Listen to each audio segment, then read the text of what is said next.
Hello, my name is Shrans and this is a series on developing your equity research process. Last time round, I shared a little bit about why do we need to do a little bit of forensics at the start of researching any sort of a company so that we can understand how much can we rely on their accounts and identify any red flags that might indicate that the company is not suitable for investments. This time around, we're going to look at specific measures or ratios that we can employ in order to do or in order to apply the forensic tools. All right, so let's get started. Now, the first few set of tools that we're going to employ are for revenue recognition practices of the company. If you really think about it, then revenue is probably the most important and also the highest figure in the financial statements for most of the companies, right? Because if there is no revenue, then the company is as good as dead, right? Okay, so now what we're going to do is use some tools to understand if the company's revenue recognition practices are aggressive, fair, or conservative, right? We need to remember that all the accounting is done on accrual basis, which means that transactions are recorded even if cash has not been received or paid for that, right? So you might make a sale, but you might receive cash later on, and that is completely all right. And this is where a lot of manipulations can also happen. So we need to take care of this first. Now, the first few sets are related to receivables. Now, the first thing is you could take a look at receivables as percentage of revenue, or you could also compare the growth in receivables versus the growth in revenue. And in tandem, you can look at the receivable days. So what you do not want is receivables to be exponentially increasing, which leads to the increase in revenue, right? So if the growth rate in receivables is, let's say, 30%, but the revenue is only growing at a rate of 10%, then there might be problems. Or if the receivable days just shots up from 80 to 130 or even more than that, then there might be a problem. This might indicate that the company is very aggressive in recognizing sales, right? And it can just recognize receivables against those sales in order to make their top line look heavier or look larger, right? And this might be problematic because those goods might get returned later on in the next year, or those debts or those receivables might turn bad later on, which is definitely not good for the company, right?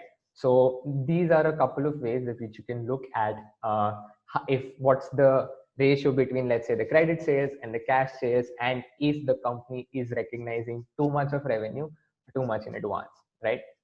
The next one is also on the lines of, let's say, profit versus cash flow, right? And in many ways, this is not just about revenue, but about all the items in profit and loss and such. But this will give us a very strong idea about like if there is any sort of aggressive accounting being done in the profit and loss statement, right? So cash flow from operations is obviously the real cash that we've received, and EBITDA is one of the profit measures.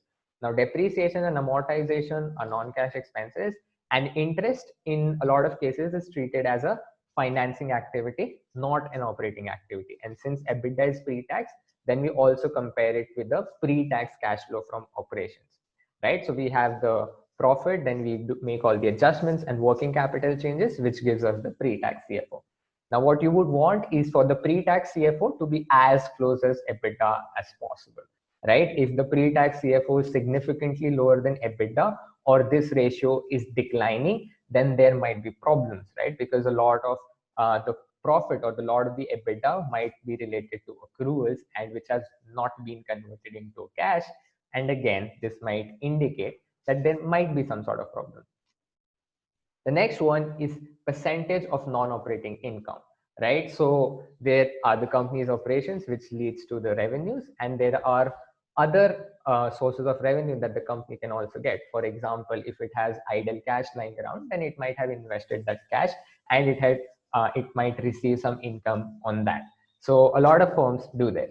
Now, what you would want is for the percentage of non-operating income to be a small and consistent part of the total income, right? If you feel that the percentage of non-operating income is rapidly increasing or is material, is a large amount, then there might be problems, right? Because a lot of the revenue and subsequently a lot of the share in the profit might be related to non-operating items, which are not sustainable, right? These are temporary in nature and which might or might not continue in future. So we need to be very careful of that. Now, one important thing to look at here is that although we are dealing in ratios, but it is also important to look at the absolute amounts, right? And if you feel that there is material change or there is very large change in any of the absolute amounts, then you might want to go ahead and look at that item in more detail to understand what really is going on. All right, now let's take a look at the other parts of the profit and loss statement, which are basically the expenses, right? And there are a few tools here as well. So the first one is depreciation rates. As you know, the depreciation is charged on the usage of the non-current assets. Now, what you would want here are the depreciation rates to be consistent and the depreciation policy also to the same policy to be followed year on year. You could calculate depreciation rates by taking the depreciation as percentage of the gross block, right, which you would find in the notes to accounts. Frequent changes in depreciation policies, which would lead to changes in the amount of depreciation, which would lead to change in the amount of profit. That might be a problem, that might be a red flag. So what you would want is consistent rates and a consistent policy to be followed. The next one is percentage of miscellaneous expenses. So there are certain expense items, right? There is employee benefit expenses. There is the cost of goods sold, which is basically subtracted from revenue to get the gross profit. Then there are other expenses, interest, and so on and so forth. Now, you can look at either the other expenses as percentage of income, or you could look at miscellaneous expenses as percentage of income. Now, miscellaneous expenses are one part of other expenses. So if you go to the notes to accounts, you would find that the other expenses line item in the financial statements has 15 to 20 elements that you find in the notes to accounts, one of which is miscellaneous expenses. Now, few expenses that might seem small might be passed through miscellaneous expenses, right? And you might not be able to identify, or a normal person might not be able to look at it up because they would have to go into detail. But if this is rising again, so the percentage of miscellaneous expenses or percentage of other expenses as percentage of revenue, if they are rising and the amount is rapidly a greater percentage of revenue or even a greater change in absolute amount, then there might be problems, because this might indicate that certain items which should not be, certain expenses which should not be incurred are being incurred and just passed through through using a mechanism which is not really scrutinized a lot, right? So take care of miscellaneous expenses, which might be small individually, but they might add up to good amounts and they might severely impact profitability as well. So you would want this figure to miscellaneous expenses percentage of revenue to be going on consistently or decreasing, right? Now the next one here is provision for doubtful debts. So as we talked about with revenue as well, that company can make credit sales and then we have receivables, but it is not always the case that all receivables pay you back the money. So a lot of it might also turn bad, right? And in order to protect against those, the companies create a provision. Now the thing here is provisions are estimates of what the amount of receivables can go bad, and hence they change. So a company can very easily increase or decrease the amount of provisions, because these are also an expense, in order to decrease or increase the amount of profit, right? So changing the amount of provision changes the amount of profit. Again, what you would want to look at is the provision is consistent. You can take a look at provision as percentage of receivables and or provision as percentage of actual bad debts, and you can understand that what is the policy that is being followed. So if you really understand this, what we're really looking for is consistency across applying whatever accounting policies that the company has chosen, and we will penalize companies for any sort of volatility in any sort of accounting choices, right? The next one is an interesting one, which is the auditor's fee versus revenue, right?